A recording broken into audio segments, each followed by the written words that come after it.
Okay, overwhelmingly, people just don't touch my penny. Okay, it's very, very easy to make people understand exactly what a CBDC is, right? You would wipe out all your money, and the government will get to decide what your bank account is. All right, nobody wants that unless you're being paid a salary by some organization that, like Ripple. I'm going to get attacked for that. Ripple, by the way, is the main promoter of CBDCs. There, I said it. At any rate, 90% of the population hates these things. We need to absolutely take advantage of that, all right? We need to organize, communicate with your politicians. Politicians will do the darndest things in the dark, all right? And if people are calling them out for it, if they're calling them out openly, then there are a whole lot of them who will pull back because politicians have no spine. Everybody says, oh, it's so sad, they have no spine. Okay, they have no spine. That means they're weak. They're easy to influence. They will not stand up to you. They will cower off. They will scamper off into the darkness. So you have to rely on that. Everybody, when you walk down the street, everybody you see agrees with you. CBDCs are horrific. Work with that. Yeah, and we should.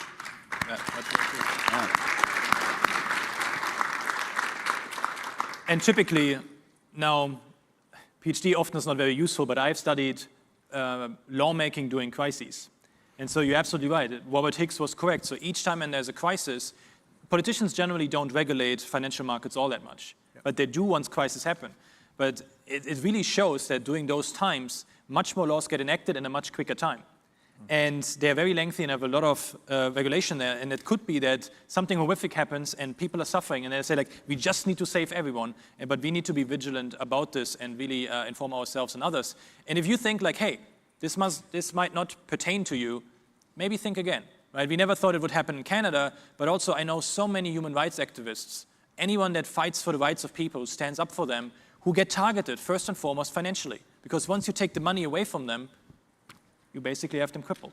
Yeah. And that is really a sad thing, and it can happen to all of us since we are fighting for human rights. We are fighting for property rights, for small government, and so it can happen to all of us, and we have seen this all around the world. We are paying at Students for Liberty over 20 of our staff members in Bitcoin because the financial system is so screwed in many of these countries that we don't pay them otherwise. And so there's opportunities to use that, and it's good that you're here and that you're listening to that, but don't be fooled that it might not happen to you at some point. Something I'll add here, perhaps a bit of a silver lining. Many of you have seen the financial cancellation of Nigel Farage recently. And that also spurred a lot more people within the UK being aware of this issue of debanking. And so it's sort of similar in that sense. And I'll share another interesting statistic I found recently, which is that in Australia, we all know there's been this war on cash, right? Funnily enough, in Australia, there's actually more cash being held by the individuals. And you know why? It's that a lot of people are holding these $50 and $100 notes. So they are, I guess the answer it seems to be that they are doing the proverbial cash under the mattress. But so there's some level of resistance amongst the population, but I think it's about turning that into the right direction, which is to understand that holding fiat cash under the mattress is not a long-term answer. At best, you can maybe stave it off a little bit further, but the long-term answer, everything is going to get digitized, and it's probably in our lifetimes. And so you have to make that choice, and we have to help educate those of us who are not here.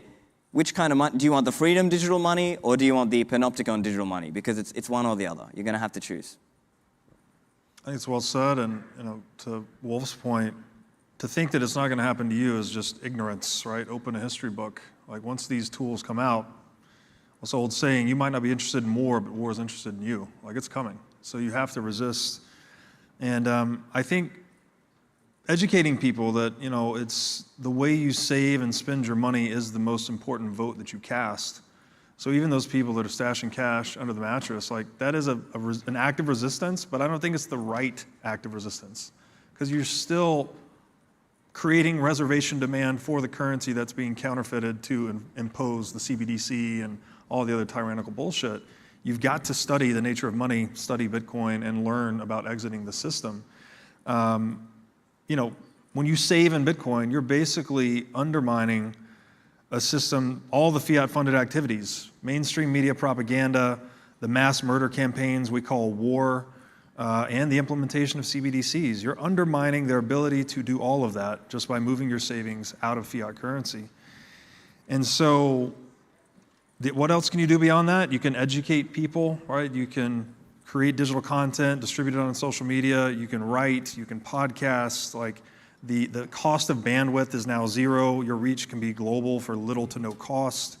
It's important that we leverage these technologies that are available to us to spread the truth and hopefully create an ideological resistance to this machine. So we are soon finishing up here, but it seems like all of you, I might have picked up on that you're a fan of Bitcoin. About like the nature of money or Bitcoin or informing ourselves about the importance of these things, what kind of recommendation, what like book or so would you recommend? Maybe we start with you, Robert, and then all of you, so that the audience has something to take away. Yeah, I would read Honest Money by Gary North, The Creature from Jekyll Island, and Atlas Shrugged. All right, very good. Peter? Seyfedin Amouss's 2 books, Bitcoin Standard, Fiat Standard is probably where I'd start. He is an Austrian economist, as I think all of us are. I guess so at this point. Yeah, I mean, those are all great books. I will make another recommendation. It's called The Ethics of Money Production by Guido Hulsmann. Fantastic book and really solidifies a lot of things around fiat money and the state. Please help me thank the panel here. Thank you so much. Thank you.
I guess I have some friends in the audience, so thanks. Ladies and gentlemen, much ado is made nowadays about income inequality, material disparities, Gini coefficients, and the like. Yet, as the famous minarchist philosopher Robert Nozick reveals in his Wilt Chamberlain thought experiment, which you might not be familiar with, but it's in Anarchy, State, and Utopia, such time-sliced wealth distributions fail to take into account how these inequalities emerge. Tonight, I have the honor of introducing Dr. Anthony Davies, professor of 22 years of economics and statistics at Duquesne University and current co-host of the Words and Numbers podcast with James Harrigan. He'll be explaining why we shouldn't fear inequality, but understand and embrace it.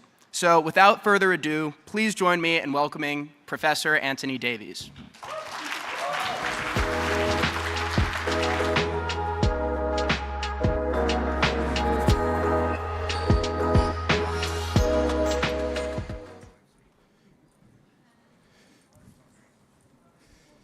They gave me this device. I can't figure out how to work it.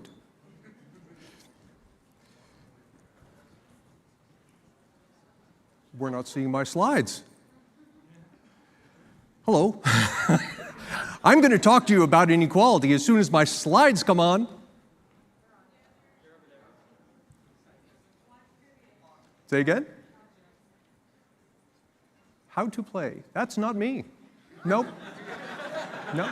I'd be happy to talk to you about that, but I don't know anything about it.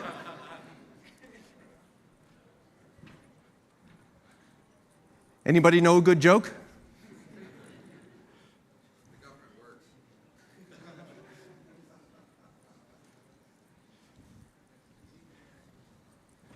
Here we go. Something's happening. See, I can see something down here, but it's still not my slides.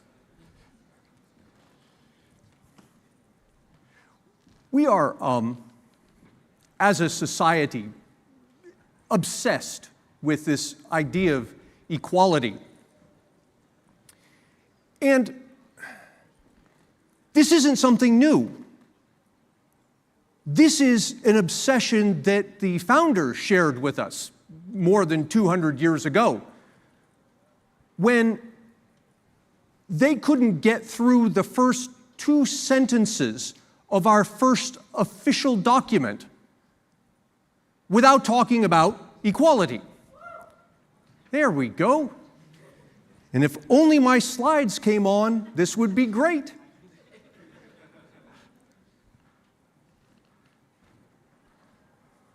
Once more, gentlemen, behind the screen, could I please have my slides? There we go. Well, I see it here. Do you see it?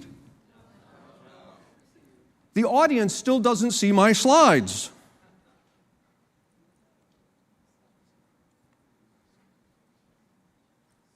They were going to stream this. The hotel didn't have the bandwidth.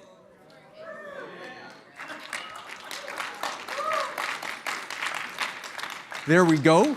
Now, gentlemen backstage, if you could press play, because right now we're in edit mode. There we go. We're not home yet. I have to make sure the remote works. Oh, there we go.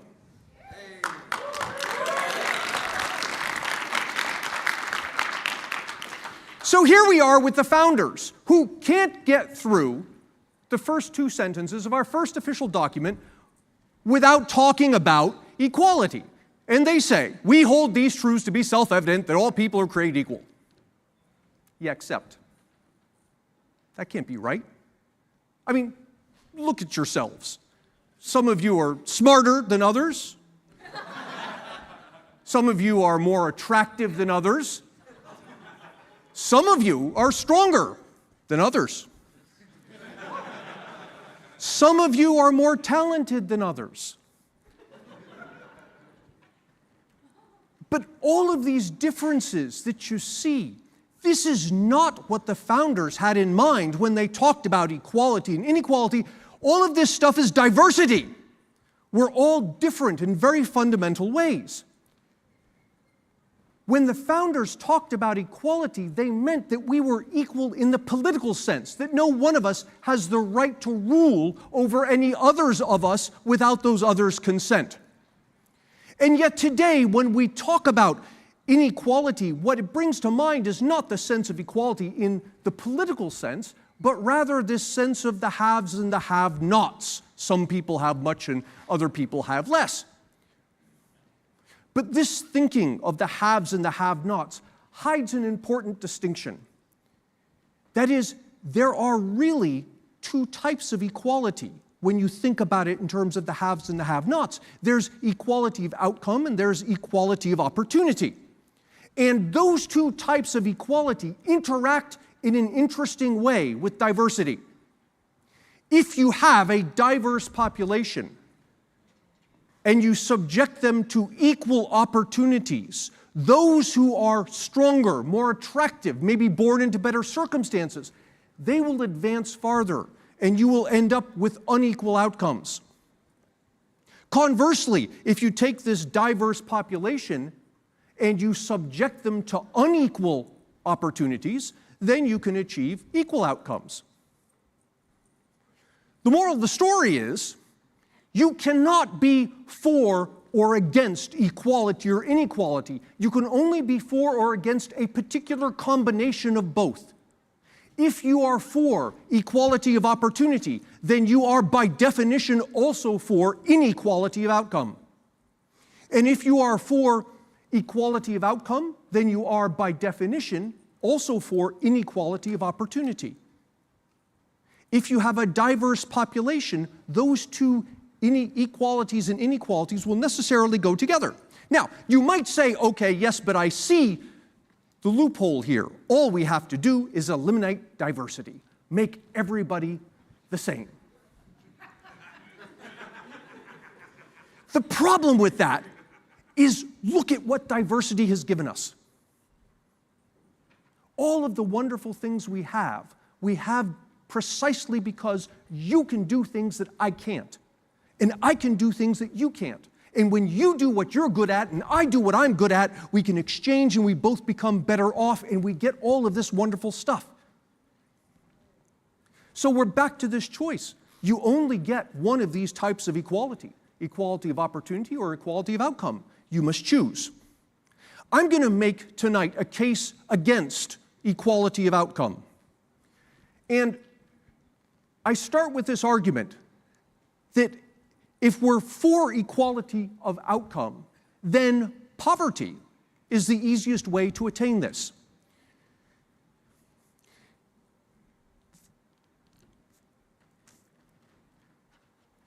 There are two possible outcomes here if your goal is equality of outcome. One is you make everybody equally poor. The other is that you make everybody equally rich. Now, that first one, that's easy to do. We could achieve in this country equality of outcome within 6 months to a year. All we have to do is everybody go home, find a couch, sit on it, and do nothing else for the next 12 months. And we will achieve equality of outcome. We will all be equally poor. Because why? Poverty is a default condition. It's what happens when you don't do anything. And so consequently, it's very easy to achieve. To achieve equality of outcome with everyone being rich, that's very hard. And we have centuries of evidence of this. Every single government throughout history that has made a concerted effort to achieve equality of outcome for its people has invariably ended up achieving poverty, because that's the easiest way to get equality of outcome. Another argument against equality outcome equality emphasizes the wrong thing. Now I'm going to talk about profit here, and I want to make a distinction right off. There are two types of profit. There's the involuntary profit on the left, and that's a problem. There's the voluntary profit on my left, on your left. That's not a problem. Where two people come together and they exchange something voluntarily and they earn a profit. That's okay. Now, let's look at this voluntary profit. We've got a guy who has a car and a guy who has some money, and they come together and they want to exchange, and so they do, and they both end up better off. And how do I know this? Because it was a voluntary transaction. If they weren't going to end up better off, they would not have engaged in the transaction. Now, there are some transactions in which we engage in them and we end up worse off, but we learn. You say, oh my God, you wake up the next day and you say, I'm never doing that again, right? And largely speaking, we don't. So there's some trial and error here, but generally speaking, when you have a voluntary exchange, both parties walk away better off than they were before. Now, take this example of this exchange and let's repeat it. And other people come to see this guy and they buy cars from this guy. Now, those of us who are concerned about outcome equality would look at this and they would focus on this one guy with all the dollars. And they would say, there's a problem here because the dollars are all concentrated in the hands of this one guy. And that view completely misses the goods and services. The cars are all distributed amongst many people. This guy, Steve Jobs, dies with $8 billion in the bank. You know how he got it? We gave it to him. We gave him our money because we liked our iPhones better than we liked the dollars in our pocket. Now, I ask you, how many of you here has $1 billion in the bank? Now, I can't see you because of the lights, but I don't need to see you because I know there are no hands up right now. There are some people who have $1 billion, but there's very few of them, and they have lots and lots of dollars compared to the rest of us. But now, let me ask you, how many of you has a smartphone? And again, I don't need to see you because I know every single hand would go up. I doubt there's a single person in this room who doesn't have a smartphone. How do I know that? I know that because amongst young people in this country, 98% plus of them own smartphones. I also know that 2% of you just whipped out your smartphones to check that statistic. So let's go back and look at this transaction between the guy who sells the car and the guy who buys the car. And there they are, they perform this. And let's repeat this. But this time, as we repeat the transaction, let's buy from a different person.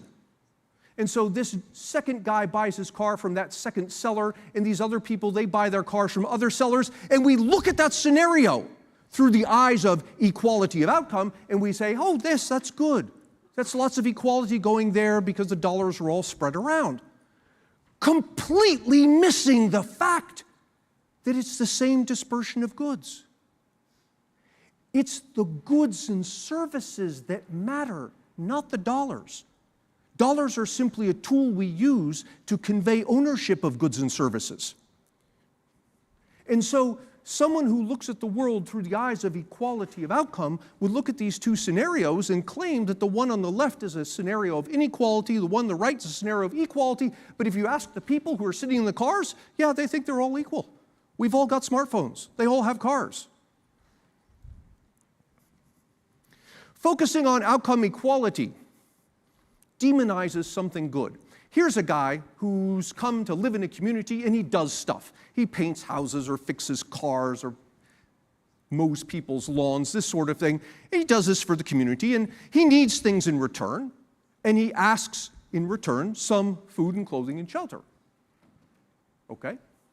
Now, let's suppose, for the sake of argument, that society highly values this lawn mowing and the car fixing and the house painting. Maybe there aren't many people who do that, or maybe he's particularly good at it, or maybe there's a huge demand for it, whatever the reason.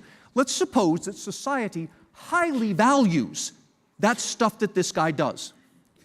And let's also suppose that society, for whatever reason, doesn't value the food, the clothing, the shelter that he's looking for. Maybe they have lots of it laying around, or it's very easy to produce.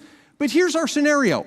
Now, if I describe this to anybody, they'd say, oh yes, this is perfect. This is the kind of society I want to live in, where people are providing for others more than they ask for in return. Okay? But let's superimpose on top of this scenario a monetary system. And remember, the purpose of money is simply to aid in the transfer of ownership of goods and services. So we have this guy, and he provides these things that society really wants. And what does society do? The people give him lots of dollars because they really highly value this stuff that he's doing. And in exchange, they give him food, clothing, shelter, and they only ask for a few dollars back. Why? Because they don't value this stuff that much. But what happens over time? Over time, this guy accumulates a pile of dollar bills. And we, looking at this through the eyes of equality, would say, well, there's a problem here because this guy has lots of dollars, the other people don't have lots of dollars, and we're completely missing what's going on. This guy is providing more value to society than he's asking for in return. Those dollars, those are IOUs. That's society saying to him, you have given us more than you have asked for. We owe you stuff. Here, take these pieces of paper, and when you're ready for the stuff that we owe you, hand them over and we'll give you more stuff. The pile of dollars is not a sign that he needs to give back to the community. It's a sign that he has already given to the community. 4, we don't measure equality well. Tell me something. Do you care about this type of inequality? The poor, the rich, and the super rich? Or do you care about this kind of inequality? People who have plenty and people who have not enough. Most people who have any concern about equality, or even just a general sense of humanity, would look at the second one and say, that's the one of the two that bothers me. That there are some people who don't have enough and other people who have way more than they need. Okay? But the metrics that we use when we talk about inequality, we talk about inequality growing or falling or whatever it's doing, the metrics don't measure that second kind that's important. They measure this. So from year to year, it could be the case that of the 350 million of us, 349,999,998 have the same income next year as we did this year, but next year, Bill Gates earns a lot more money than Warren Buffett. And we do the inequality measures and we'll say, oh, inequality has gone up. Yeah, it doesn't matter if inequality goes up between Bill Gates and Warren Buffett. Yeah, but it will drive the numbers. Now, we can get around this problem by grouping the rich together. So this is what I'm going to do. I'll show you data on the United States, and I'm going to divide households, as the Census Bureau does, into 3 groups: the poor, the middle class, and the rich. And Over there in the rich, I'm going to say anybody who has over $200,000 a year. Oh, and by the way, everything I'm going to show you is adjusted for inflation. Anybody who has over $200,000 a year, we'll call you rich. So I don't care if you've got a small yacht, or if you have a big yacht, or if your yacht has a yacht. All those people, they're rich. Put them in a big pile. Okay. I'm going to show you bars. The height of the bar shows you the fraction of households in each category. Here's the United States in 1970. In 1970, 2% of us were in that top category. Remember, this is adjusted for inflation. Also in 1970, 11% of us were in that bottom category. That's the United States in 1970. If you group them together into the three general categories, in 1970, roughly 30% of us were poor, 51% of us were middle class, and 19% of us were rich. That's the United States in 1970. Now, I'm going to move time forward. And as time moves forward, watch what happens to these bars.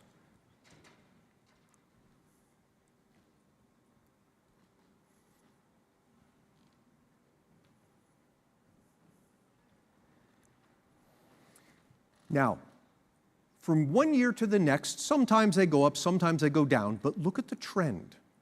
As we go from 1970 to 2022, the last year for which we have data, over 50 years, half a century, what's happened? The middle class has shrunk. And you will hear this. People say, oh my God, the middle class is shrinking in the United States. That's absolutely correct, it is. In 1970, 51% of us are middle class. Today, only 39% are. The unspoken implication is that we become poor. Yeah, except that's not the case. In 1970, 30% of us were poor. Today, only 23% of us are. What happened to all these people? They moved into the rich categories. In 1970, 19% of us were rich. Today, 38% of us are rich. This over the course of 50 years. If that trend continues for just 30 more, 30 years from now, half of us will be rich and only 10% of us will be poor. Is there inequality up there on that high end? Absolutely there is. Compare Jeff Bezos to Bill Gates to Warren Buffett to whoever else you want to name. Yeah, there's inequality up there, but it doesn't matter. What matters is that left-hand section is shrinking, and it's shrinking steadily year after year. Finally, even if we do measure income inequality correctly, we tend not to understand it. We confuse it with poverty. This is the world in 1800, and that bubble, the height, represents a number of people, and its position, left to right, indicates income.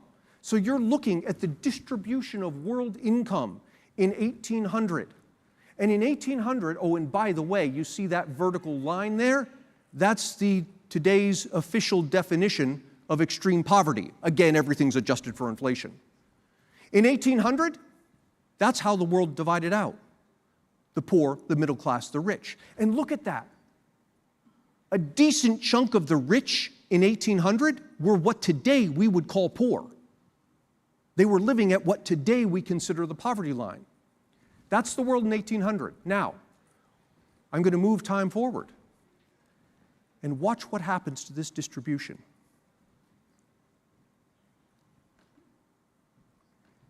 Now let's pause here in 1980, because this is the point where people start to really start talking about issues of equality around the world.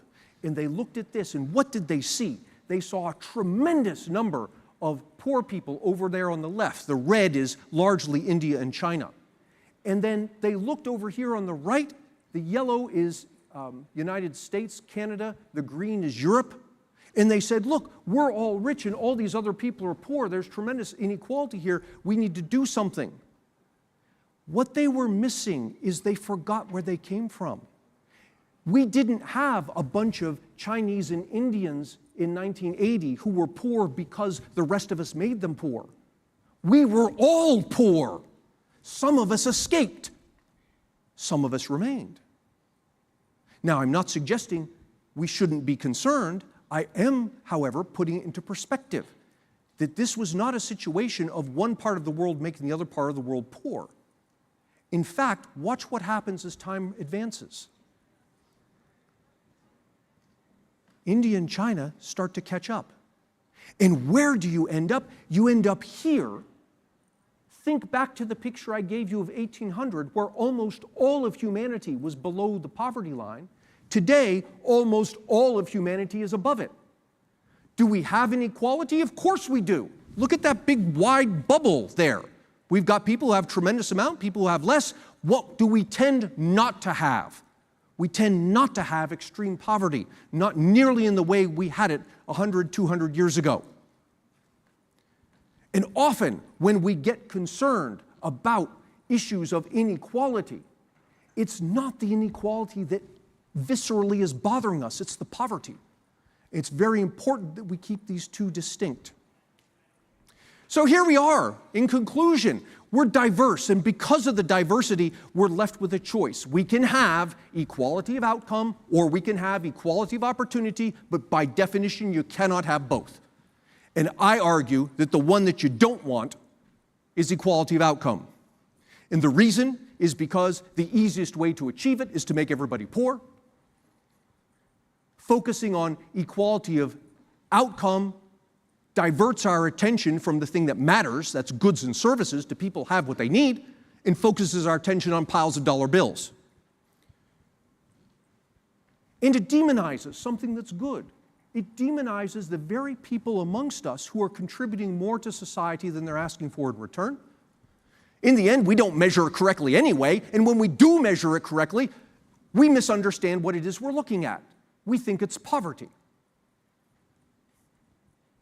If you have enjoyed this, I encourage you to check out my podcast, Words and Numbers, and this excellent book, Cooperation and Coercion, How Busy Bodies Became Busy Bullies and What It Means for Economics and Politics. Thank you.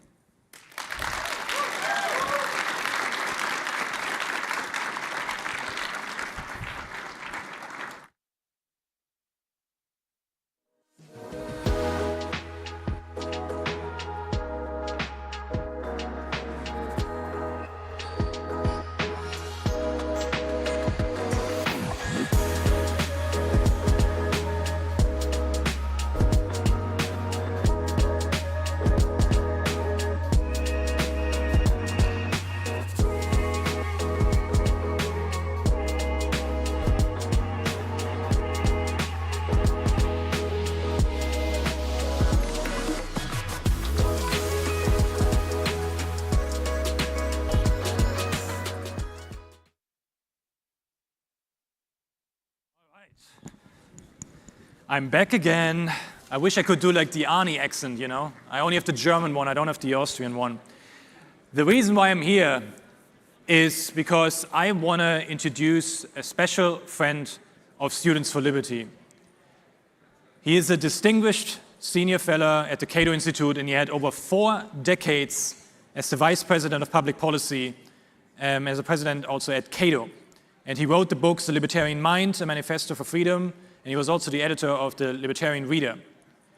I'm talking, of course, about David Bose. And he has written all of these fantastic books, and tens of thousands of people have read them, and thousands of our students have read them, including when I was a student. And so I just want to make sure that David is honored tonight, because he is one of the architects of the classical liberal movement in the United States and really around the world. And he has been such an integral part of our history. We organized this conference for the first time in 2008 when a blizzard was going on in New York, and he was there. Nobody knew what the name Students for Liberty didn't even exist back then. But he said, like, of course, I'm coming to New York and I'm going there. And he has been such a staunch supporter of Students for Liberty. And he also helped us getting some office space at the Cato Institute. He helped us with our speaker documentations and all that kind of different things that we needed in the past. And David really has helped what Students for Liberty is today. And for that, I am the Board of Students for Liberty, the staff. Many of us are so tremendously grateful for his support.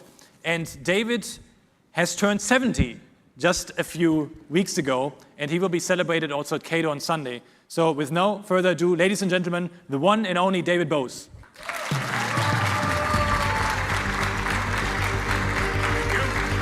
Happy birthday. That for I will me? bring it, yes. Okay.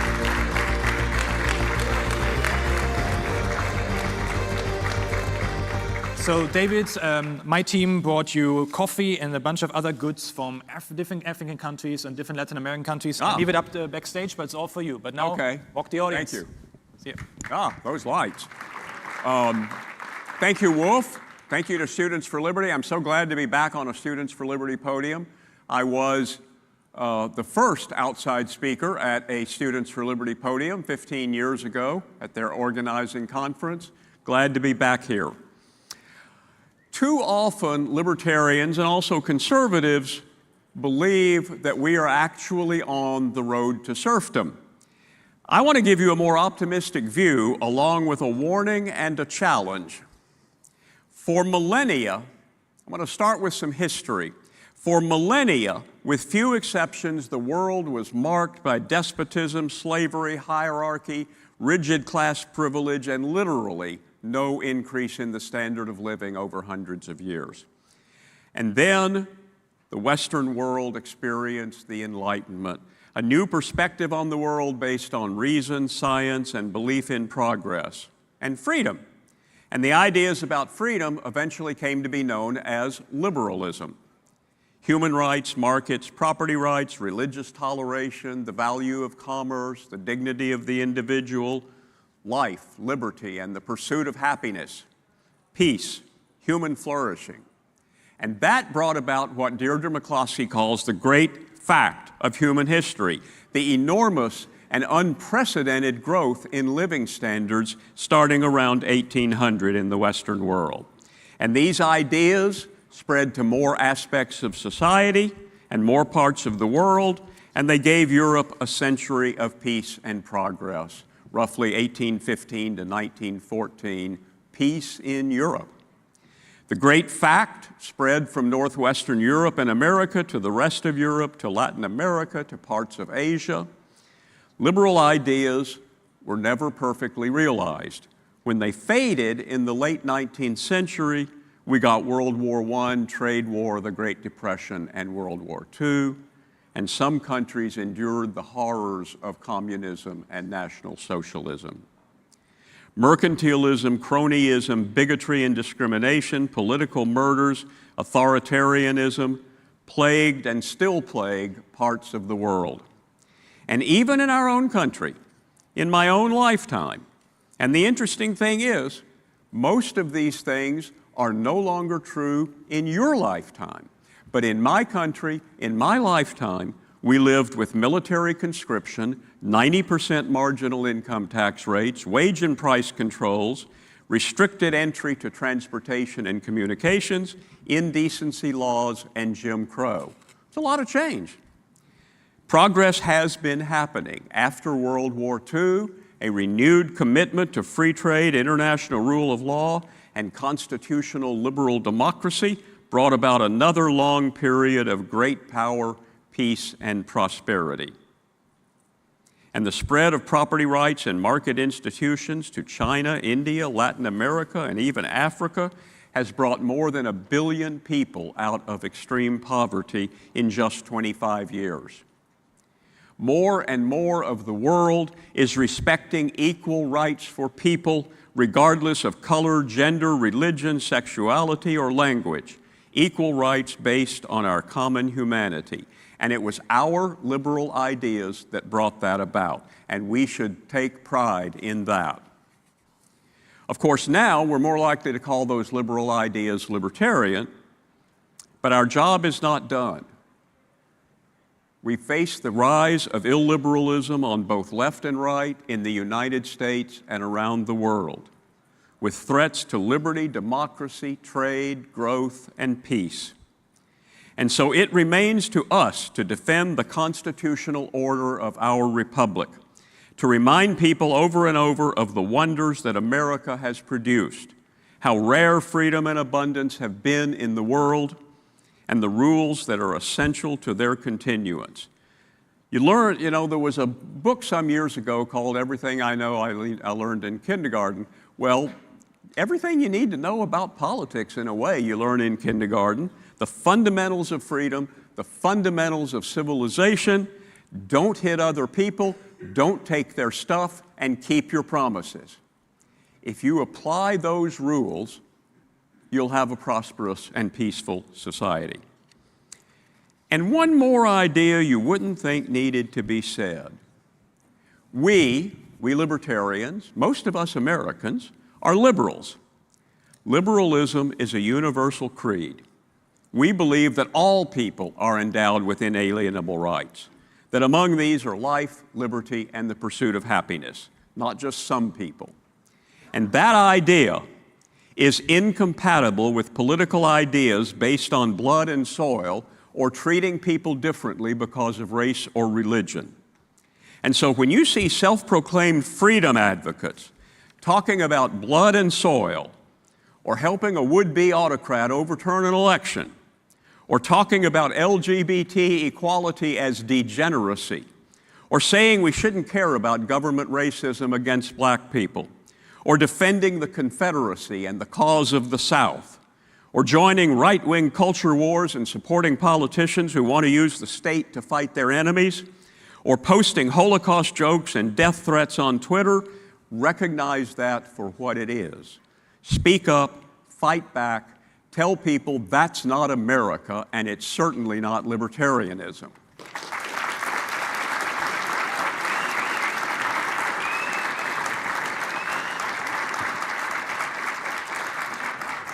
And while it's not actually unlibertarian to be anti-vaccine, it's certainly, it's stupid, and I'd rather recruit smart people.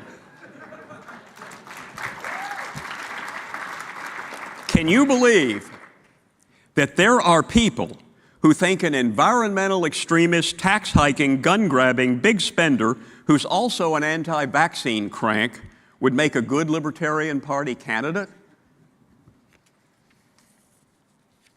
Meanwhile, before I move on, I just want to remind you, taxation is theft.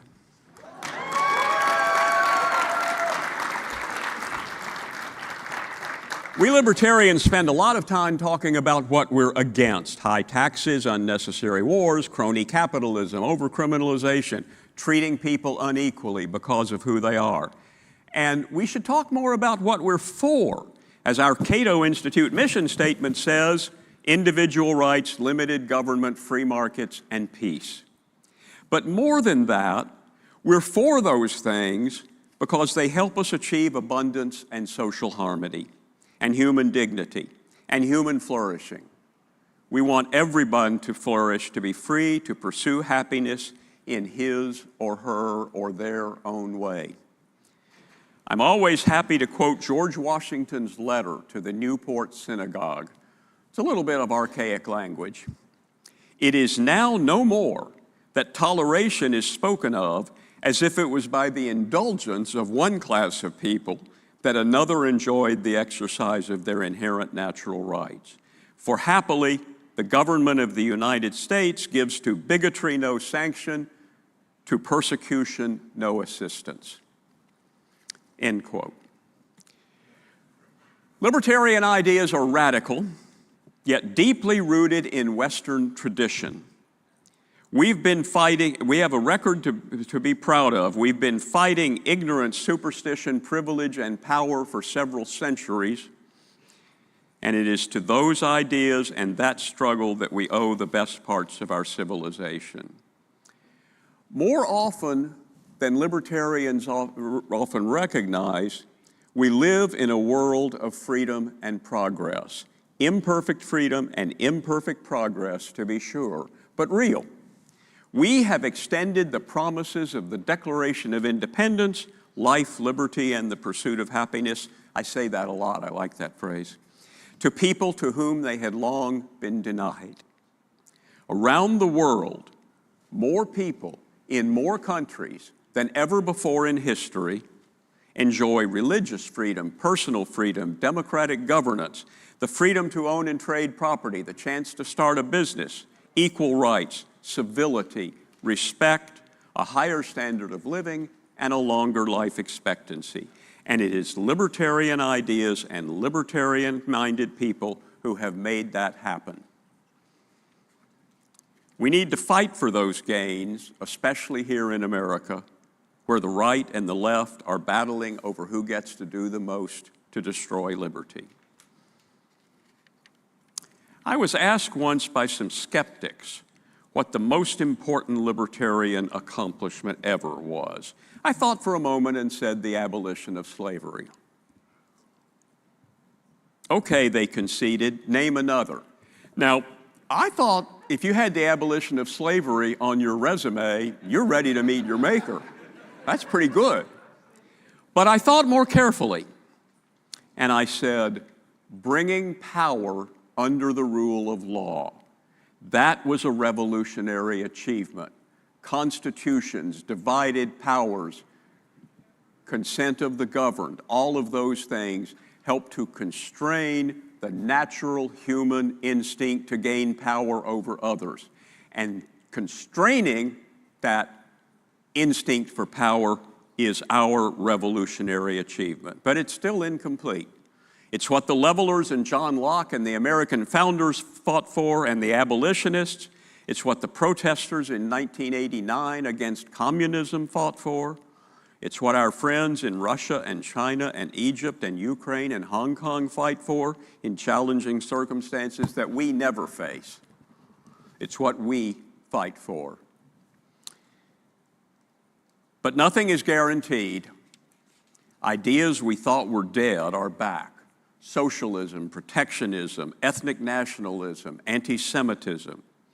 In what was once Ronald Reagan's party, we see people advocating something called national conservatism, which is old-fashioned big government dressed up in new clothes. Protectionism, control of private enterprise, scapegoating of minorities. They denounce the Enlightenment and liberalism. Some of them even advocate imposing a national religion. And that's why our job is not done. We now confront the rise of illiberalism on both left and right with threats to peace, liberty, democracy, trade, and growth.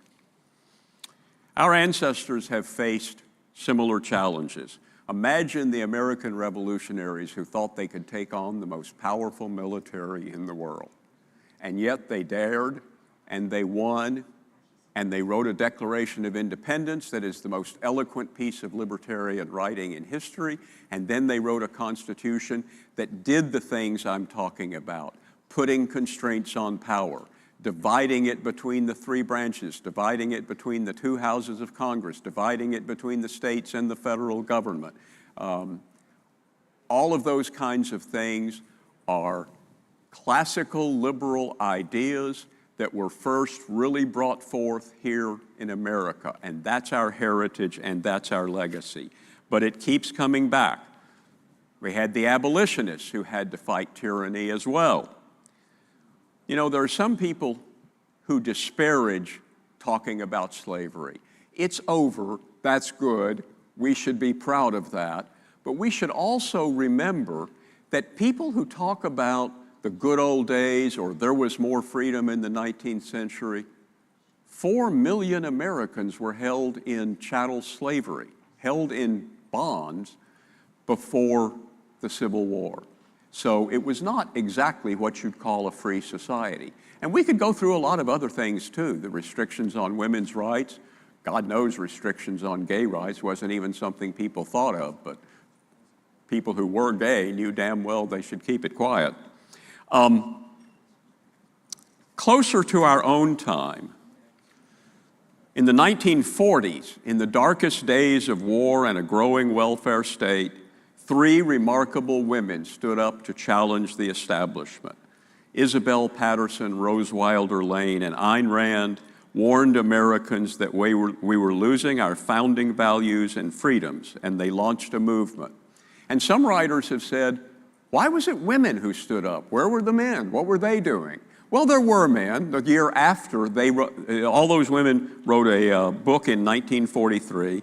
In 1944, Hayek wrote The Road to Serfdom. So it wasn't just women, but we did have sort of three founding mothers of the modern libertarian movement, and I think we don't make enough of that. We should have their pictures on everything.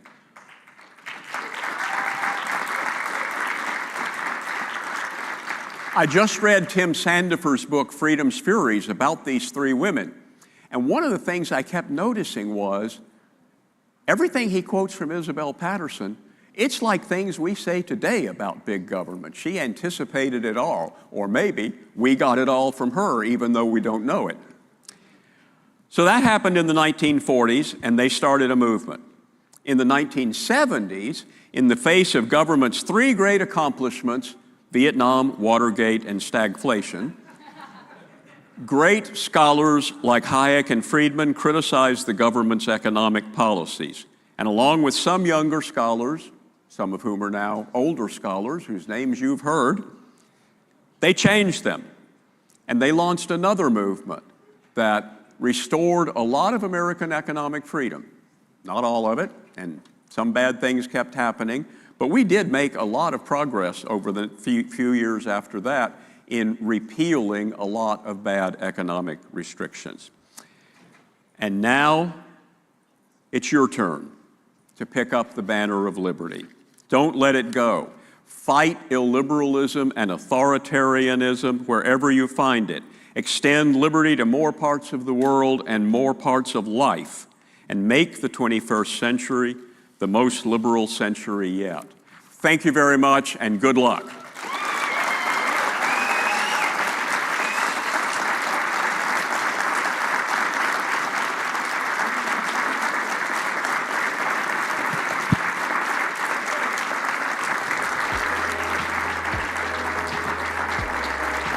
Thank you. Have a great conference, and go back and build a great movement.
Okay. Hi again, ladies and gentlemen. Welcome, and thank you for attending this conversation on national conservatism. NatCons are the tip of the spear of illiberal right-wing movements, and it represents an unholy merger of technocratic economic planning and social interventionism, two things we hate as libertarians. Joining this panel will be Joe Walsh, former congressman from Illinois and current host of the White Flag podcast, Heath Mayo, lawyer and founder of Principles First, Nick Gillespie, editor-at-large of Reason Magazine and host of the Reason Interview, and Aaron Ross Powell, who will be moderating the panel, and he's the host of Reimagining Liberty and Zooming In podcasts. And they'll discuss what we can do as libertarians to handle the awkward and uncomfortable problem of national conservatism. So without further ado, please join me in welcoming the panelists and their moderator.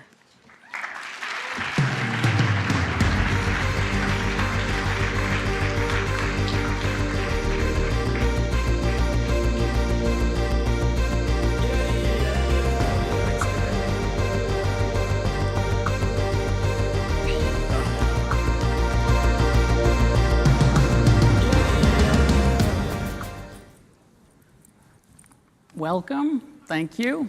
I'm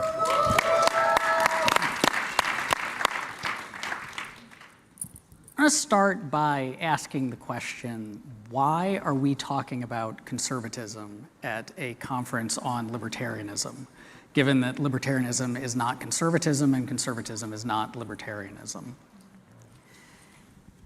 And to answer that, let me just ask another question. How many here are familiar with Robert Nozick? Man, you guys are missing out.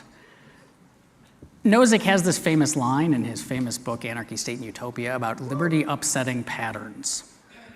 And I think a lot of the interesting reasons to talk about national conservatism is precisely that. National conservatism, like many forms of far-right conservatism, is about a particular vision of a patterned life, a way that our society should be organized, that people should live within it, the preferences that they should have, the behaviors they should engage in. And that's always going to have tensions with liberty and libertarianism, because liberty is the liberty to make your own choices and live your life the way that you want to live it. And so national conservatism is a reaction against a lot of people, when given liberty, choosing not to live particular kinds of conservative lives. And so it gives us a way to think about the tensions, as I said, within these differing and conflicting philosophical views, and then gives all of us in this room who are committed to advancing liberty a better sense of what we're up against. And so with that, I will turn things over to Heath to tell us a bit about the core ideas of national conservatism. Sure. Thanks, Aaron, and thanks to LibertyCon for having me. Yeah, I mean, I think you said it well, the difference or the essence of national conservatism. I think fundamentally it's just that they don't realize or recognize human liberty as a value in and of itself. I mean, when they, even charitably interpreting what national conservatism is, they'll say, oh, we're just realizing our values in our laws. We're making sure that our laws recognize and promote our values in society. But really what they're saying is they're just uncomfortable with human liberty and the values of people making their own choices and decisions about free speech and any other freedom of conscience, things like this. So that, I think, is the real conflict. But as you see, around the world, I think a really good proxy for what national conservatism is Viktor Orban in Hungary. Like what he does with Hungary, a fine if you promote homosexuality, shuttering critical radio stations in Hungary that he doesn't like. I mean, this is rationalizing the use of the state to basically quash out, forms of people expressing themselves that you just don't like and that you feel threatened by. So that I think is how it comes to fruition in real life. Let me jump in quick, and then, and I think it's important for everybody to realize this thing we call national conservatism is growing in America. It's, I don't know how permanently, but it's taken over one of our two major political parties. Everything Heath said is right, but I think there's a fear among these folks that they want the America back that they thought we had.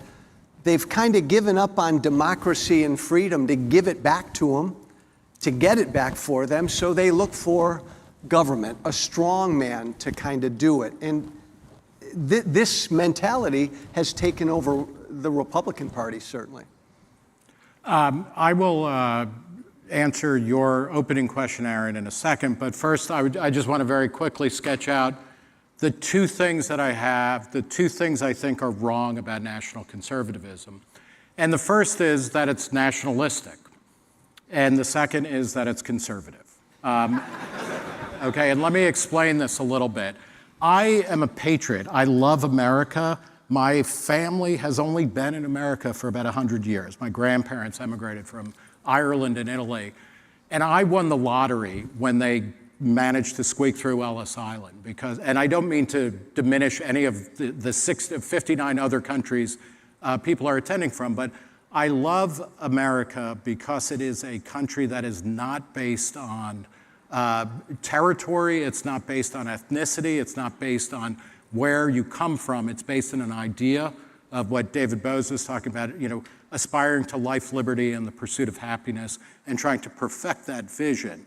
The nationalism of national conservatives is not that.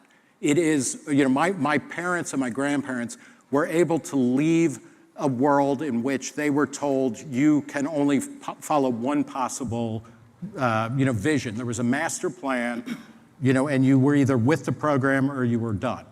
And when you come to America, you have more opportunities to live life as you want to, which is incredible.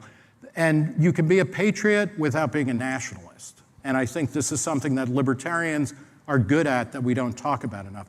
You can be a citizen of America, you can be a citizen of the state you're from and the town you're from, and also be a citizen of the world. These things are not mutually exclusive. And actually, I was born in Brooklyn, I was raised in New Jersey, and I love New Jersey. Are there any New Jersey people out here?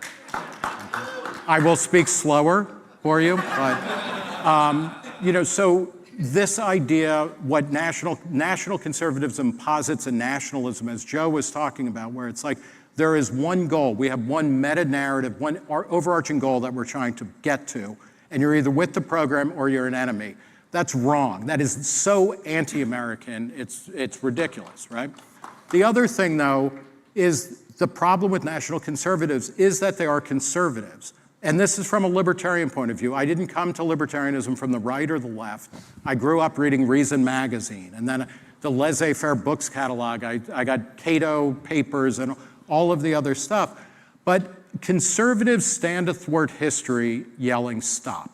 That's how National Review opened in its first issue in 1955. That is the vision of conservatives. They do not want the future to happen. They are mad and angry that the past ended. And then, again, as Joe was kind of talking about, well, we need to, it's a libertarian conference. Yeah, keep going. No, but it's, and then when you're trying to recapture the past, you're trying not to recapture the past, you're trying to recapture a nostalgic, idealized vision of a particular past that most of the time did not ever exist in the way that you're trying to recapture that. And that's what national conservatives are trying to do. And that is why they are anathema to libertarianism. Yeah. The more important question, and I also throw in, read Friedrich Hayek's Why I'm Not a Conservative. He talked about how in the 19th century, liberals, which are a pretty good proxy for libertarians, laissez-faire people giving individuals more and more choice in more and more parts of their life than ever were known before, including in markets, including in marriage and society, including in freedom of movement and all of that. They were part of modernity, and so were socialists. And they have visions for the future. Conservatives are a figurative anchor, trying to keep things the way they were. That is why libertarians and conservatives really are like oil and water, I think, and particularly national conservatives, because they're very willing to use the coercive power of the state in order to try to create their particular vision. So those are my beefs with national conservatism. The more important question at a libertarian conference is, first off, is national conservatism growing among young people? And if so, why is that? And this will be, my first stake at an answer here, which is that national conservatism, like certain forms of leftism and other forms of conservatism, they offer you a certitude and an actual program. This is the goal that we are going for, and we are focused on this, and you are with us, or you're against us. But it takes away all of the doubt and all of the planning and state. You don't have to come up with an answer. Liberalism, best understood in libertarianism, offers an open-ended future. And we need to, so we can't say, you know what, the future is going to be great because it's going to look like this. The future is going to be great because it's going to look like 1955 in Detroit. We don't say that, nor should we.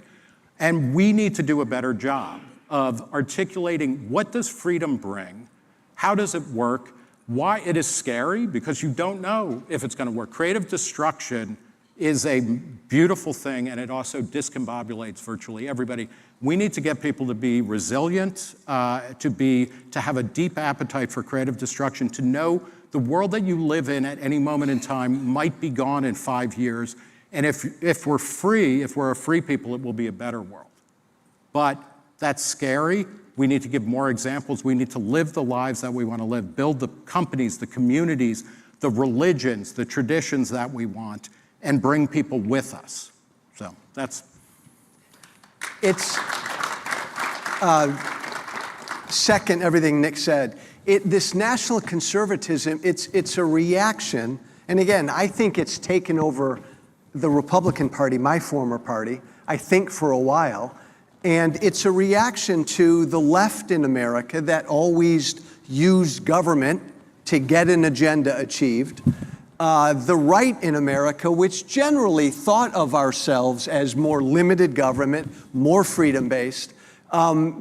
Once they've assumed power, they've given up on those ideas to try to get, again, their agenda enacted, because the left has always been using big government. So now this is the right saying, damn it, we're going to use big government for what we want. To Nick's point, we don't have, of those two parties, we have neither one of our parties in this country stands for anything remotely close to freedom. Go ahead, Heath.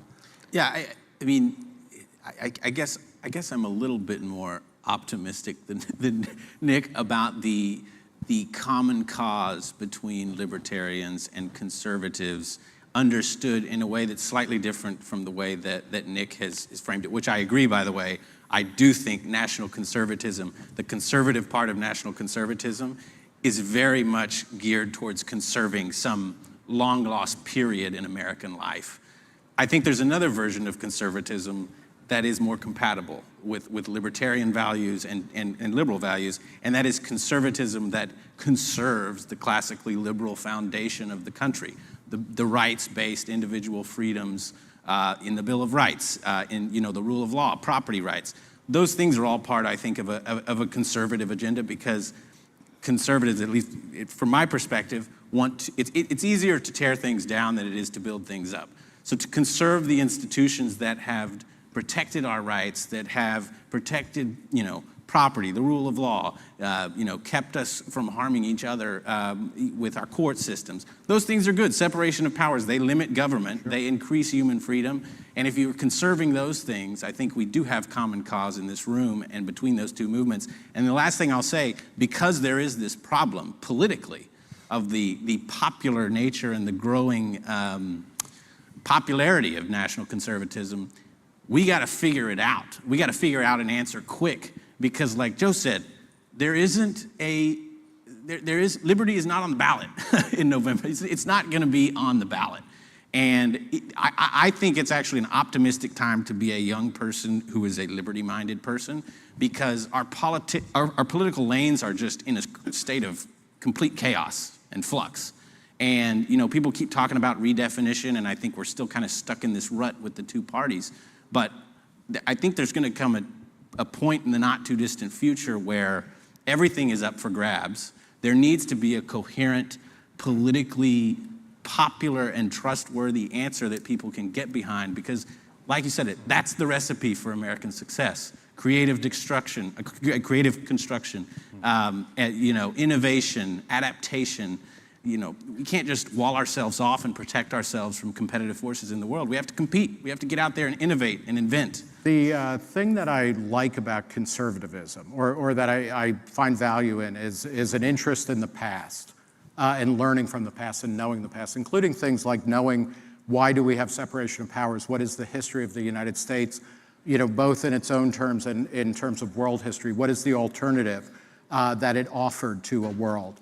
I think that's all really important, but too often conservatives are stuck in the past. They are Faulkner heroes who can't get over, the Civil War or something like that. And I want to say, if conservatives, in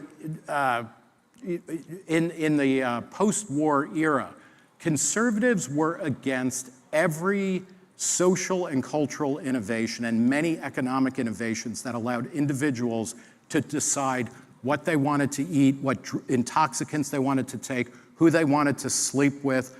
It's down the line. And it's libertarians were the ones above and beyond liberals and progressives. You know, Reason Magazine was founded in 1968. In the first couple of issues, we were talking about what would now be called gay marriage. We were talking about ending the drug war.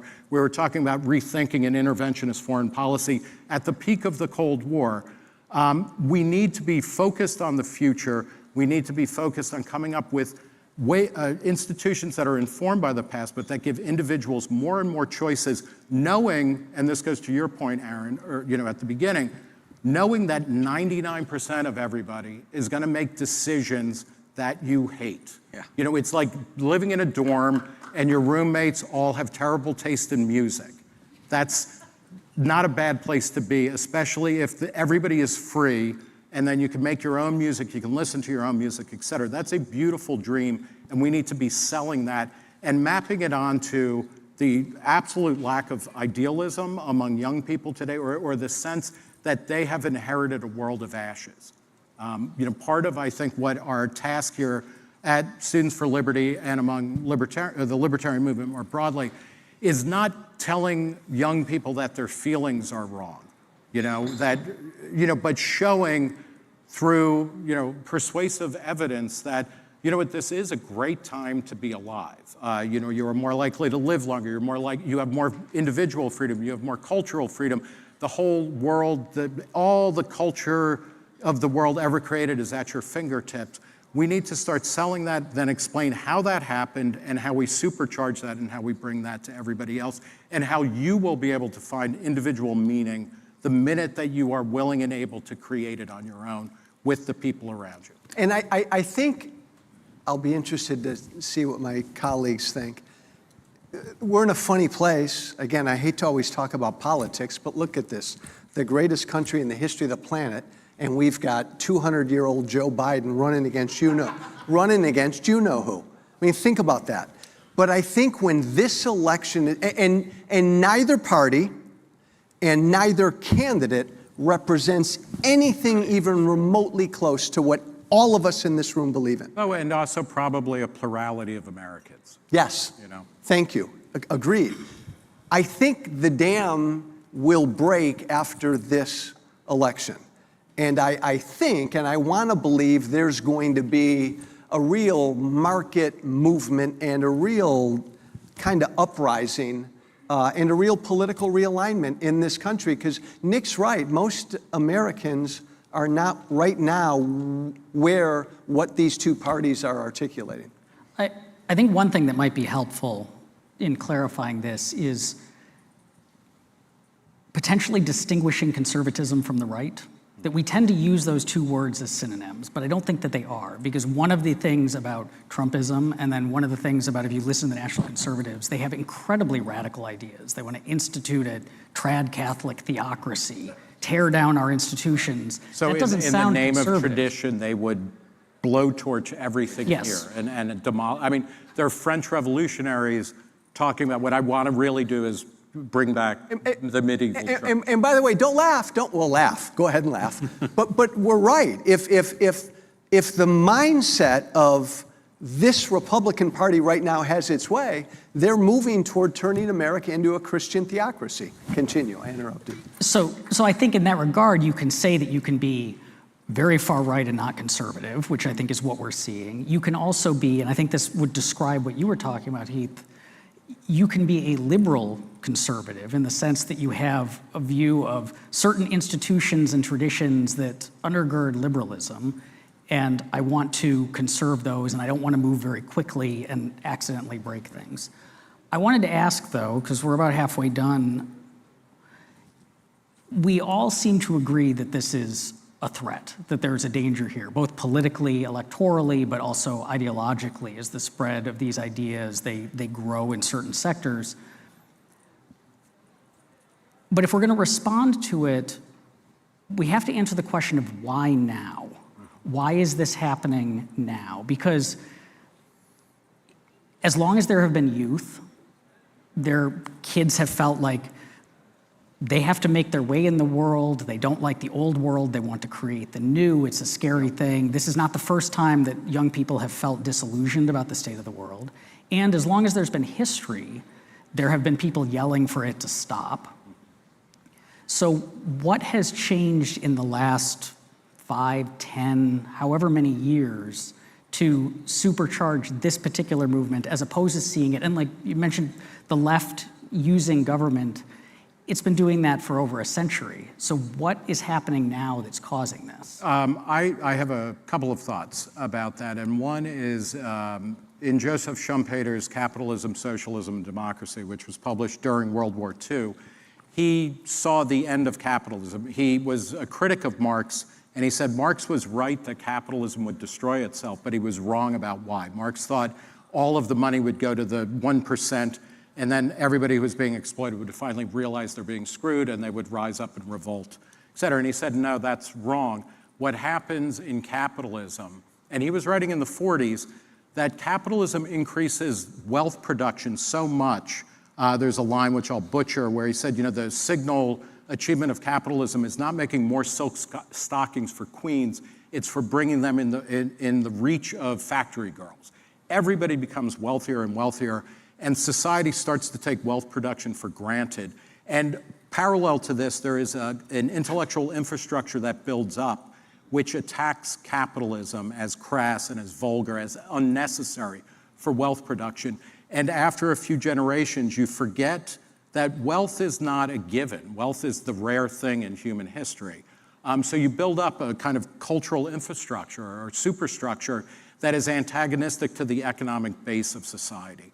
I would posit Schumpeter thought that was happening because of the Depression in World War II. I think he was 50 years, 70 years too early. And I think when you look at America in particular, and I apologize to the international crowd, I only know what I know, which is not much, is about America, but America was a poor country until World War II. After World War II, it became an immensely rich country. And we now have people who have really lost the plot and lost the thread that wealth production is not an accident. It is the result of hard work. It is the result of a lot of failure and innovation and pain. Creative destruction is not easy. It's really difficult. And as you get wealthier, and any of us who are parents will know, I could work hard. I don't want my kid to work as hard as me. Or even if I know they should, when you can, if you're wealthier, you give them more privileges, more cushion in their life. That's happened to us as a society. I think that is a big part of it.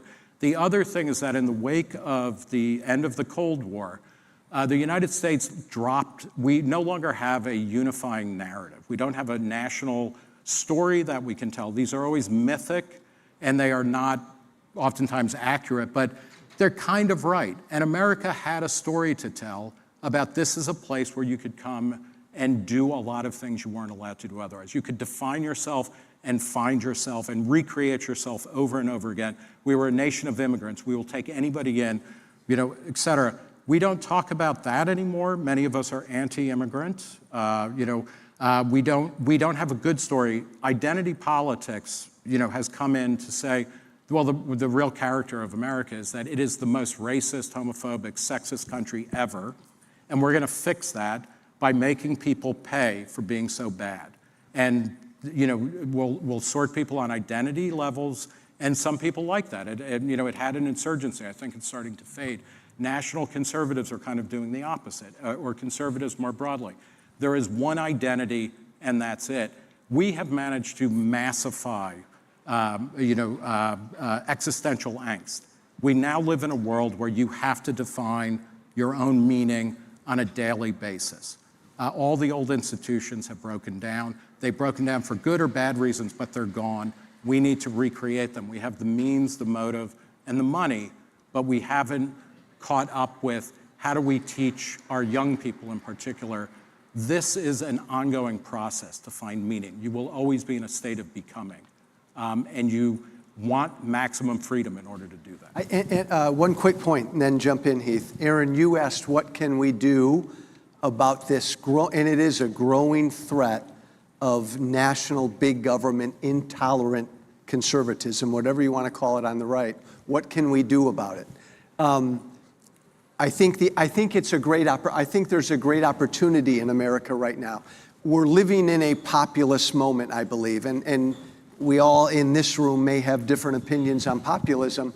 People are angry in America, around the world, at their political systems. And I think that anger, it can be a good thing, and it could be channeled into reforming our political systems. That's an anger that the National Conservatives are taking advantage of. Somehow us freedom lovers need to address that populist anger and channel it into a freedom movement. Yeah, no, I agree with that. And on the question of why now? Why is this a problem now? Because I do agree with you, Aaron, that the dynamic of, progress versus concern, that's always been there, and people have been frustrated with, going too fast or going too slow. I think part of it, a big part of it, is the lack of a national story, because that's how you combat identity. Because otherwise, if you have talentless politicians, they're just going to do what is easy, which is to placate people's, their animosities towards each other, and you're just going to have class identities, and whatever class identity wins is going to be the national identity. So you got to have some type of national story about what we're trying to do here as a country that cuts across those divides, which gets me to what I think are really two critical factors of why now. One is just terrible leadership. Bad leadership across the board, that people who just do not understand or appreciate the values of freedom, of liberty. Politics is not about realizing those values to them. Politics is just a game of getting elected, and they will say or do whatever they have to do to get into power. So bad leadership is one, because that trickles down. Because you look, Javier Milei is a guy that is going out there and unabashedly making the philosophical arguments for these things, and the dude's like a rock star. That type of leadership has the ability to change the polls, to change how people feel about these ideas. So that leadership to me is critical. And just just sort of look, epistemological explanation, I think, is the losers, the demography of the losers of capitalism changed in the early 2000s, or after the financial crisis, I think. The political makeup of who we think the losers are. I considered, growing up in the early 2000s, it was really the Democratic Party who was seen as kind of catering to the losers of capitalism. The people who were unemployed, the poor, they were saying capitalism sucks. We need the government to step in and fix the problems that capitalism has created. And the right was sort of the defenders of free markets and free capitalism, and we don't need government. That all changed when, it was a white working class voter in Tennessee who was a traditionally Republican voter.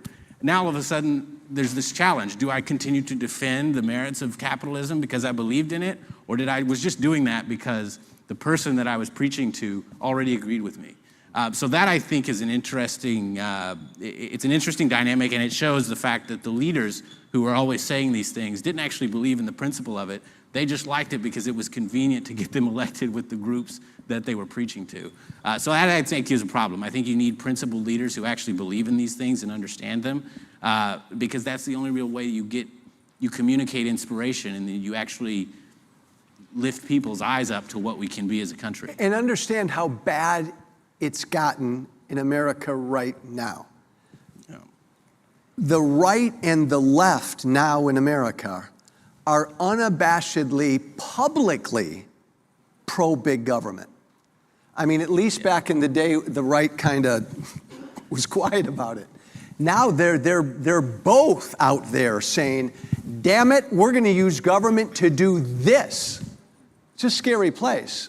If I may, you're right. The good news on that is that, at least in the United States, party affiliation, self-identified party affiliation, is at historic lows among the Republicans and the Democrats. People are not buying that anymore. And Aaron, in the 21st century alone, we've had multiple shocks to our system. We had the 2000 election, which really came down to a coin flip, and that was nerve-wracking to people. 9/11. We, managed to insert ourselves into a bunch of elective wars that were disastrous, that we never quite agreed, we never kind of copped to. The financial crisis was gigantic, and it showed that the financial system doesn't exist as an artifact of the people who are a part of it. It exists to serve wealthy, well-connected people. The Trump election, he won fair and square, but what that revealed among the losers of that, like Hillary Clinton and the Democratic Party, they couldn't take the loss. They had to create vast conspiracy theories about Russian collusion that call into question everything about America. Trump had his own version of that a little bit later. And then COVID was such a catastrophic failure in most ways of government response. If you are not disillusioned in 2024, you are a moron, right, by the power structure. Well, so Joe, to your he's point, right, like Nick's we right. have to acknowledge the anger. People are right to be angry. They've been lied to. Absolutely. And it is inescapable now. And then the question is, how do you turn that to a libertarian end or to a libertarian worldview? Bingo. And that, I think, is where you can't stay in anger. You have to shift it to passion, and you have to start world building. This is one of the things that the United States is great for, and increasingly other countries, places like Brazil, places like Argentina, throughout Africa, where things like startup cities or charter cities are being tried, where people are saying, I want to start building the world I want to live in, and I'm not going to wait for the UN to help me. I'm not going to wait for NATO. I'm not going to wait for the World Bank or the IMF or the Republicans or Democrats. I'm just going to start doing it. Part of what libertarians need to do is be part and parcel of all of that and then publicize it. None of these things, many of these things, most of these things will fail. But every time people try to come up with a new way of living, a new way of thinking, a new way of engaging, of producing culture, of consuming culture, we should be there to talk about why that's good, even if it fails, as long as it's voluntary and as long as it respects equal individual rights and is predicated upon the future rather than trying to preserve the past. And I think you're right that a lot of this hooks on to meaning and sources of meaning and a felt loss of meaning. And so on the one hand, yes, we need to show how liberalism, because ultimately what this is about, they are profoundly illiberal and we want to defend liberalism. And so part of that is here's how you find meaning in a liberal society and how you can be content with your sources of meaning even if other people have different ones. Liberalism is the ultimate choose your own adventure, program. It really is, and we need to really underscore that. You are going to be choosing your, and even people, there's a move towards traditional religion and things like that. People who are Catholic today are not Catholic the way they were in 1924 or even 1964. It's always changing. Change is the only constant. We can be smart about that and we can be open-ended about it and we can be pluralistic and tolerant. The idea is like, I am not threatened if you are religious. I may learn a lot from it. You may learn a lot from me if I'm secular. Multiply that throughout all kinds of living arrangements and things like that. But that is the core of libertarianism and of liberalism. It is that you get to choose more and more aspects of your life. That is an awesome responsibility. It's an exciting adventure. And we need to kind of promote how fun, exciting, a little bit terrifying that is. Agreed. And my final 30 seconds would be the country right now is paralyzed, and we will be paralyzed by this Biden-Trump thing. And screw it, it is what it is, it's got to happen. I think there's going to be just an overwhelming kind of revolutionary period after this election. And I think it will be liberalism rising up in a lot of different forms to take on the illiberalism that we see on both wings right now. But it won't happen till after this election. Oh! Nothing to add to that on that note. No. Okay, well with that, thank you all. We solved it.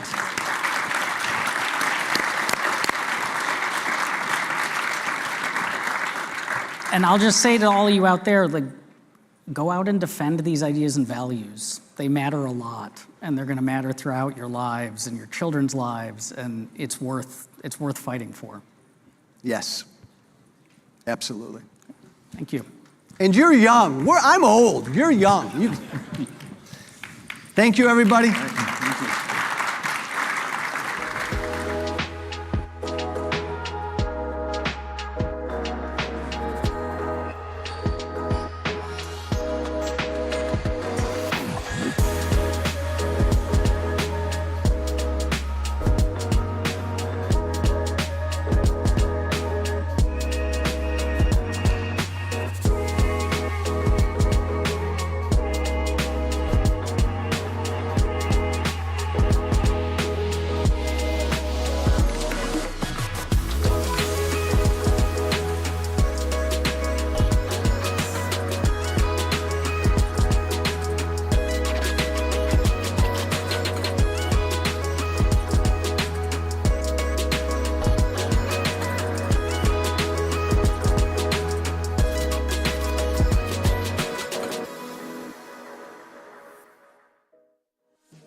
How's it going, LibertyCon?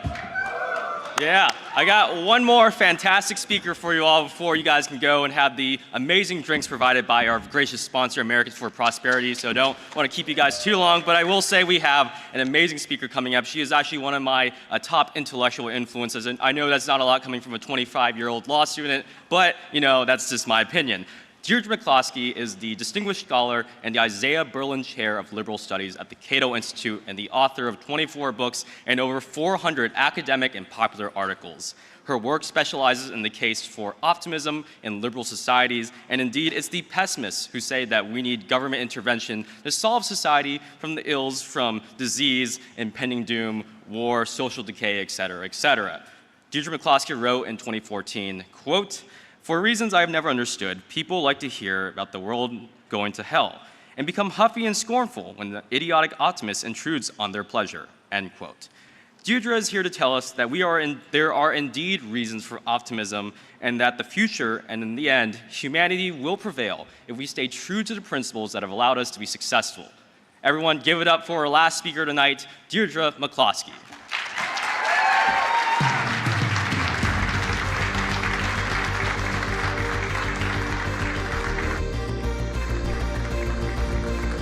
Well, thank you all for coming and staying. I'm completely blinded by these lights, but I love you all. I love Students for Liberty. Now, I don't love it collectively because I don't like that word very much. I don't believe in the general will. This is Rousseau's evil notion that your individual choices and your peculiarities and your desires and whom you love and so on can all be made consistent with the state's enforcement of a general will. And this idea has haunted us since the 18th century.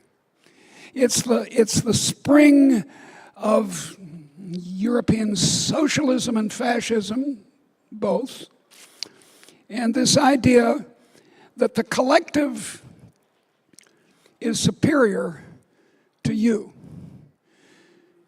And it ain't. It's not.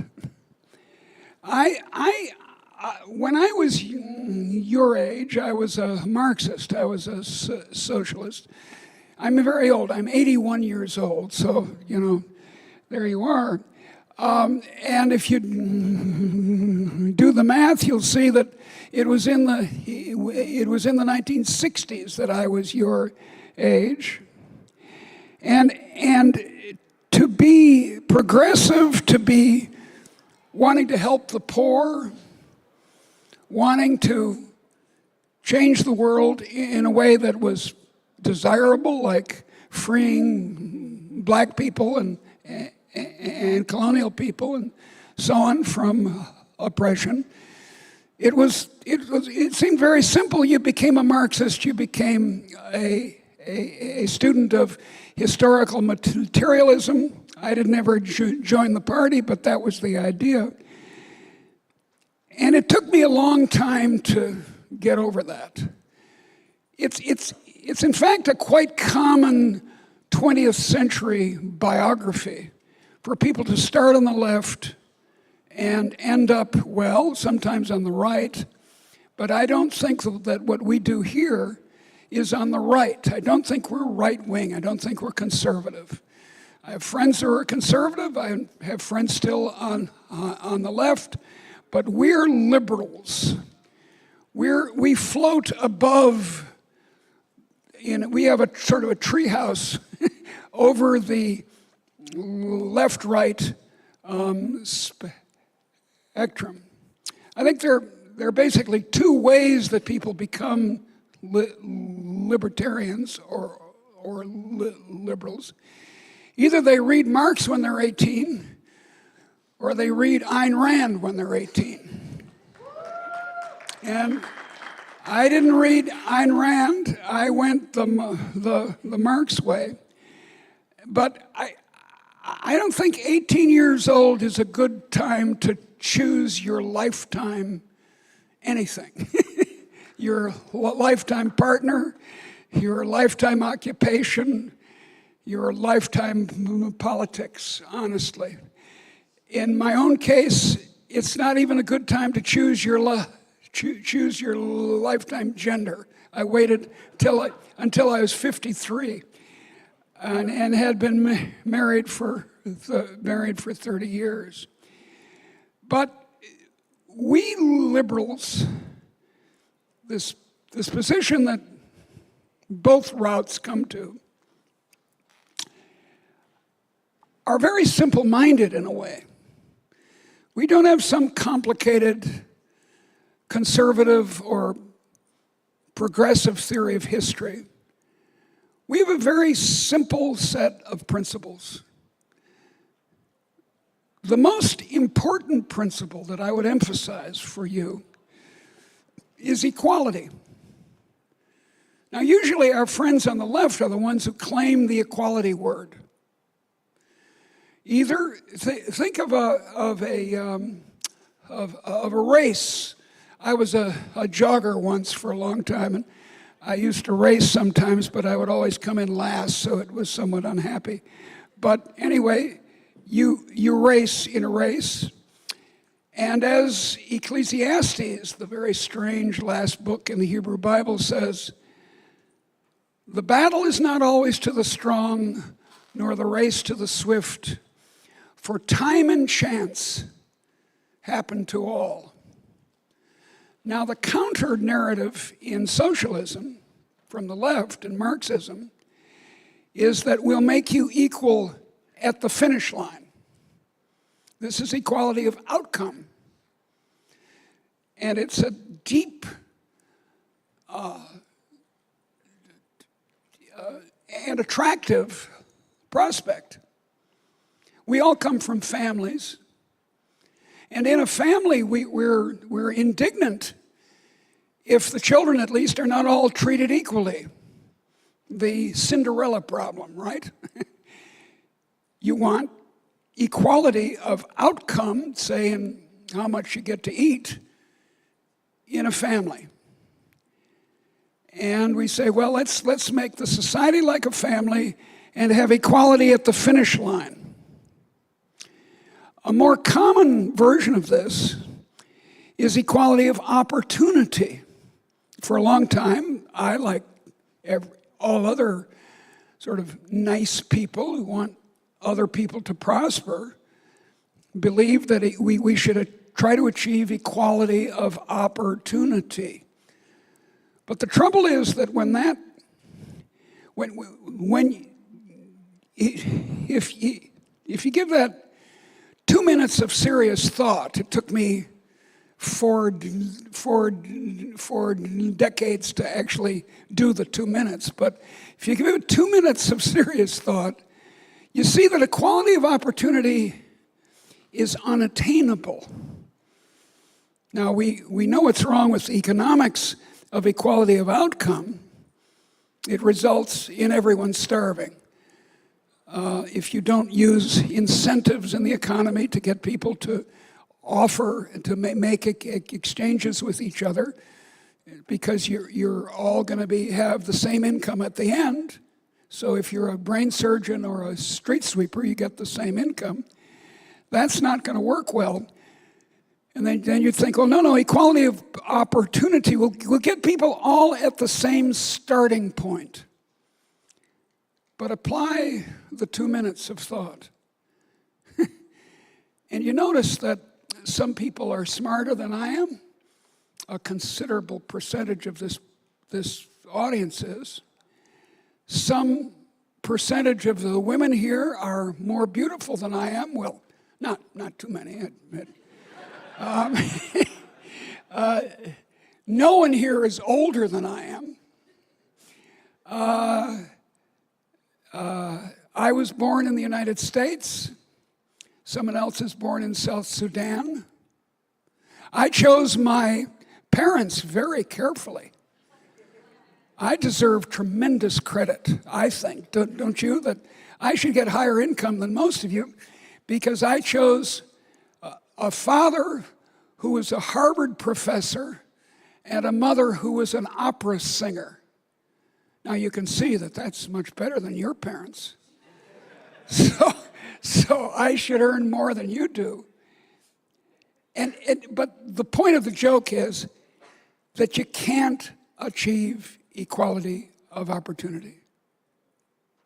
There's no amount of monetary compensation that can make it equal starting line for someone born in South Sudan and someone born in Chicago. It's just, it's impractical. You can't do it.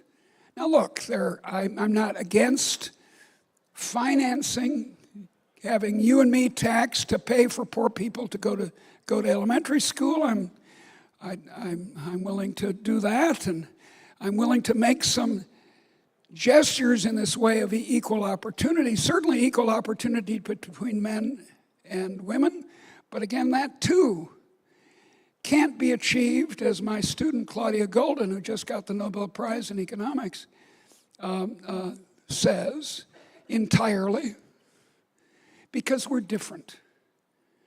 And that, dears, as you know, and many of your colleagues don't know, is a good thing. When people talk about diversity, they sometimes mean only black, white, or something simple like that. But actually, diversity really is a good thing. As an economist, diversity is the basis for trade. As an intellectual, as a writer, diversity is the basis for conversation. In a marriage, diversity is a basis for love. So there's nothing wrong with us being different. We don't have to all start at the same starting line over here for a good society. So what do I mean when I say that the core of liberalism is equality? I mean equality of permission. That should be our mantra. Equality of permission. Get the hooks and chairs out of people's way. And I can name the hooks and chairs endlessly. I work now at the Cato Institute, and we specialize in pointing out hooks and chairs in the way of people doing well. Here's one that you've heard a lot on the news. High drug prices in the United States. Why are there high drug prices in the United States? Well, I'll tell you why. One street away from here, two streets, is K Street. And on K Street, proverbially and notoriously and actually, are lobbying firms hired by, say, the drug companies to make it illegal for anyone here to buy their prescription drugs or any other kind of drug in Canada or Mexico. It's against the law. My aged mother, who died at 98 a few years ago, started to try to get her very expensive drugs from Canada. And, you know, it's as though the thugs from the government came to this old lady and said, "We'll put you in jail, dear, if you keep doing it." That sort of thing happened to her. Now, how do you get why are the drug prices high? Because the K Street lobbyists for the drug companies make sure you have to buy your drugs in the United States. This means that the drug companies can charge, now hear this is actually the case, 5 to 10 times more to you as Americans than to you as Canadians or French people or Brazilians. Why? So, how to get the hooks and chairs out of the way? Tomorrow, Congress and the President could abolish this, could set the tariff at 0. And suddenly there would be no longer any problem of very expensive drugs in the United States. the drug companies will say, we need Americans to pay for research. Well, that's nice. We pay for research for the world is kind of the theory. But it's not even true, because they actually spend most of that money they earn on marketing, on sending doctors to fancy vacations in Hawaii. So the hooks and chairs are the problem. I'll give you one more case, but there are thousands of them. Well, here's one. This is an interesting one. They're all interesting. In the 1920s, there were passed in the United States at the federal and state level laws to protect women who were married women were beginning to enter the labor force. Now, you know, if you're very poor, you work as a woman in the labor force. And, you know, you work as a maid or as a housekeeper. I mean, come on, that's what you do. But if you're what was happening was that not so poor women were entering the labor force, and the impulse was to protect them. Protection is almost always a hook or a chair, preventing something from you doing something that you want to do. And you'd say, well, for instance, women couldn't work more than 40 hours a week. You say, well, that's good. I mean, that's a good thing. What, don't you want to help women? No, it's not a good thing. Because if you're going to be a supervisor in a little hamburger joint, you've got to work more than anyone else. You've got to come earlier and leave later. You're the boss. If you're going to have a career of any sort, or any kind of economic success, you've got to be able to work more hours. So this protective legislation ended up screwing women. And so it goes over and over and over again. So equality of permission is really the key idea of our movement. The liberty movement since 1776 that you all are going to carry on. I'm astonished at the success of your organization. It's in its short history, it's not very old, it's brought many young people into understanding the very simple principles of a free society. It's a society in which societies of adults respect each other's equality of permission. Now, I said adults. Crucial point here. As I said before, we all grow up in families. Families are totalitarian, egalitarian. They're little states, aren't they? Mommy and daddy make the decisions. And if they're nice and they have lots of children, the children are treated equally. So that's the kind of society, and I'm in favor of it. As I told you, I had a good, loving family. I hope the same was true for you individually. So here's the problem.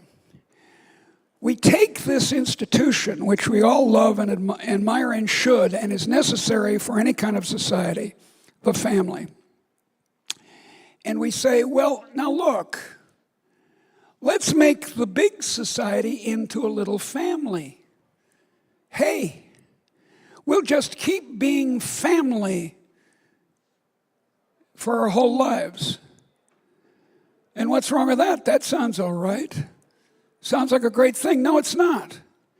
Because that means you're a child all your life. Or you might be one of the few who's chosen to be the daddy or the mommy, bossing the children around all your life. The analogy with the family is the basis, for example, of nationalism. We were talking at dinner, group of liberals, and we were confessing what our deepest illiberal sin was. The position that we had, which was not consistent with a free society, and I admitted that people of my age, it's often nationalism, being proud of being an American, as though it wasn't a good thing to be anything else. And that's terrible, but that's how we were educated.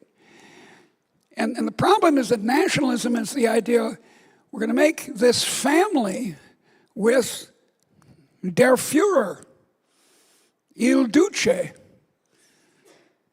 the symbolic daddy at the head. And that's the formula for fascism. It's also the formula for central planning socialism. It's also it's a rampant metaphor. But look, the kind of society you and I want is a society in which we all grow up. We're in families, that's good, we gotta have those, that's wonderful.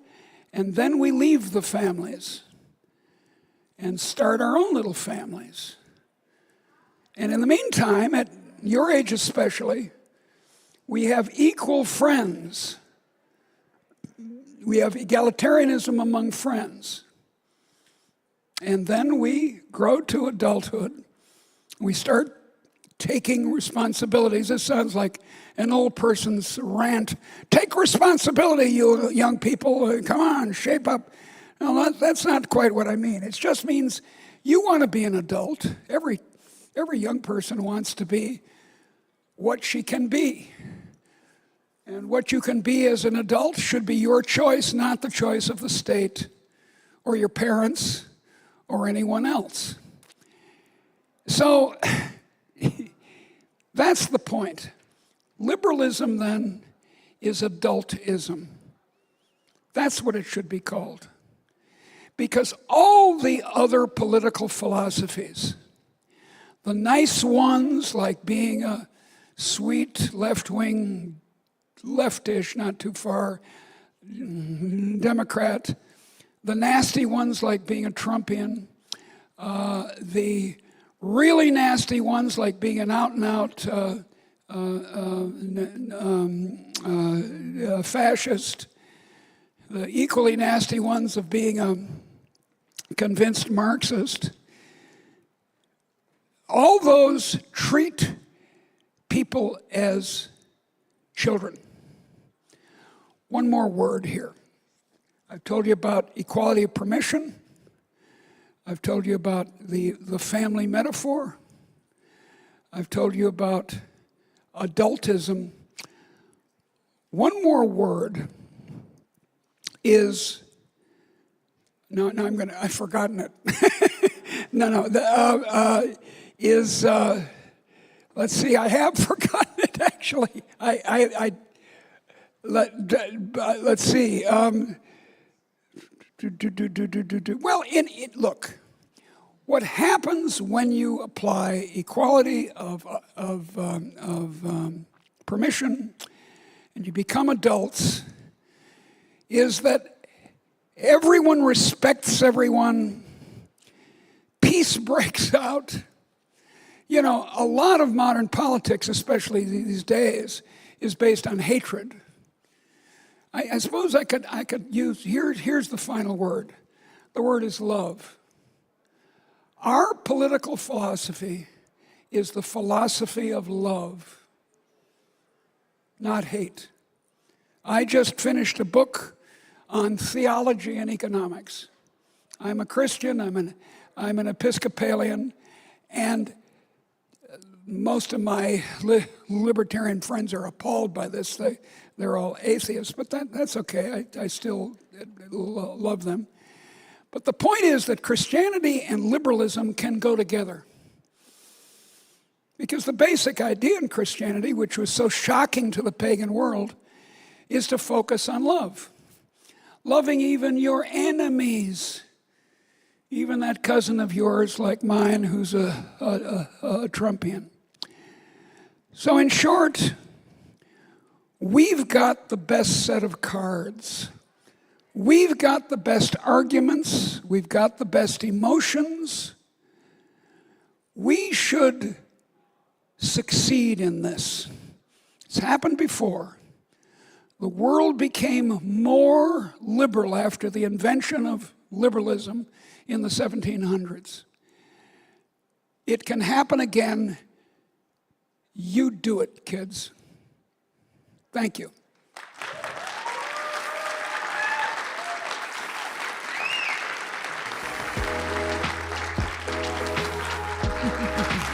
Beautiful, so nicely Thank you, done.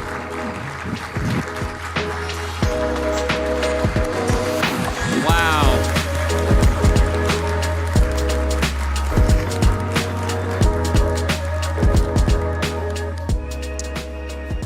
Well, I will only keep you another minute because it's time to get our all-conference social underway. Let's just give another round of applause for our fantastic speakers we had tonight. Of course, we're going to be continuing with more fantastic speakers tomorrow. Spike Cohen, Joe Jorgensen, Brian Kaplan. There will be main stage speakers here. There will be breakout sessions, including one by some of my colleagues at Reason. Stephanie Slade, my colleague there, is going to be talking about the politics of Game of Thrones. You won't want to miss that. And Jaden, the 12-year-old hero who wore a "Don't Tread on Me" pin on his backpack to school, and they tried to suspend him, and he fought them and won. He's going to be here tomorrow, 9 a.m. You can meet him. Yeah, round of applause for this kid. I already got my selfie with him. Awesome kid. So we'll start here 9:30 tomorrow. Right now, there's going to be an all-conference social just outside. Drink, make merry, and talk about the ideas of liberty. Thank you.